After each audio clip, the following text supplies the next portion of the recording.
try this to see if this works. So, good morning. Got to work a few minutes early, so I figured I would do a Facebook video. I'm really liking a podcast I'm listening to, so I'm going to do a bit of a review. It's called The Last 8% Morning. So, The Last 8% Morning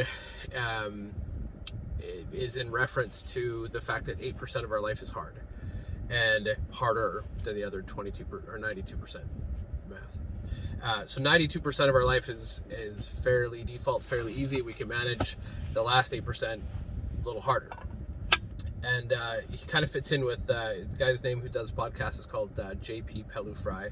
And his idea is that in the 8% that we typically hang out in our amygdala.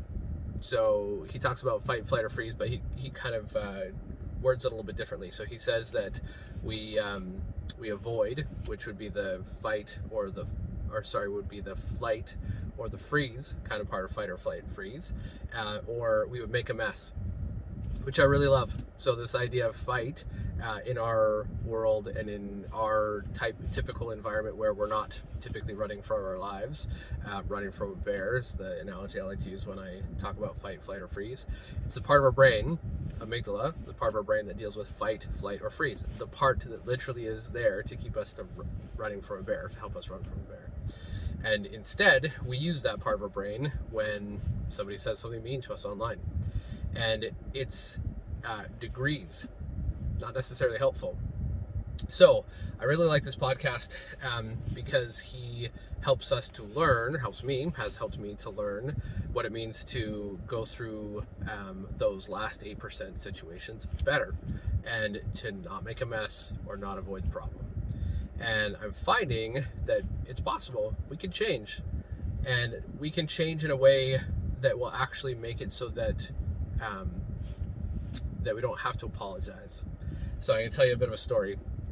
So if I lose my wallet, I straight up lose my mind. Gone. Over here. Gone. Now, what's actually happening there, neuroscience is kind of my background, so what's actually happening is that I lose my prefrontal cortex, the part of my brain that is rational, the part of the person, or that is the person that I like to be. And instead, I hang out, or I move to my amygdala.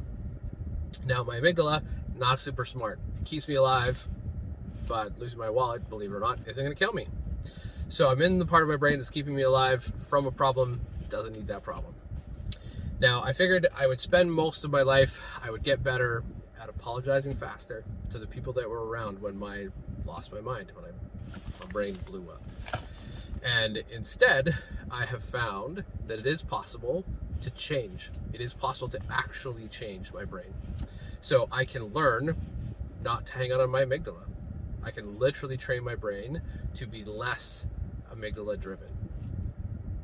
So I had a moment, I've been working on this mindfulness stuff that JP talks about. I've been working on changing from going from my amygdala into my prefrontal cortex, which actually changes our brain. It truly changes it. So our amygdala gets smaller. And in our world, that's a good thing. It's a good idea. And my prefrontal cortex, the part of my brain that's rational, up in front, makes me smart. It's the part that goes and gets bigger when I change. When I choose to ignore or diminish my amygdala and choose to go to my prefrontal cortex, I literally make the connections in my amygdala smaller. That fight, flight, or freeze part of my brain, it goes away. And my prefrontal cortex, the part of my brain that makes me wiser, smarter, makes me act the way that I want to, it gets bigger. The connections get more dense. So I truly have seen this change. I've seen this happen. So like I said, I lose my mind when I lose my wallet. And I had an experience with my daughter the other day, and she works for me on Saturdays. And so sometimes we're stressed and it's an issue and we were going to be late for work. And I went to my spot, the place I put my wallet, and it wasn't there. And I said out loud, I think I'm going to lose my mind. And my daughter heard me and she said, this is going to be a great day. Dad's going to lose his mind. she's been around when I've lost my mind before. She's been around when I blew up. And that's not helpful. So instead, and this wasn't because of Addison's comment. Normally Addison's comment would have made things worse. But I didn't lose my mind. I kind of felt it disengage for a second. But then it came back. It came back. My cortex came back, and I thought, okay, I can leave. I don't have to have my wallet on my way to work. We can be on time. And I'll find it. I always do. I'll find my wallet. I won't lose my mind. And I didn't have to apologize, which was so cool. So I, instead of apologizing quicker and recognizing that I had lost my mind and that I came back quicker. And I didn't actually lose my mind, and I didn't have to apologize. So I think that this change, this becoming, this change in my amygdala, or however I want to word it, is truly changing me. And I think it can change you too. And I think that if you're struggling with anxiety or depression or fear, or it's COVID, so if you feel like you're struggling with any of those things, we can change our amygdala's response. We can change who we actually are and become what we actually want to be. So I do recommend JP Pelou Fry. The podcast is called The Last 8% Morning. I will probably do more of these. We'll see if anybody watches them. And I might talk about some of the stuff that he talks about. I'll steal his stuff. I will give him credit.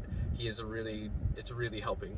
And it's one of the things that I want people to become better, become more, give up the things that are not making them happy, and do the things that can. So I'm sitting in my car. I'm not driving. Background hasn't moved. Just figured I would do it in my car. There's a place to put my phone. It worked.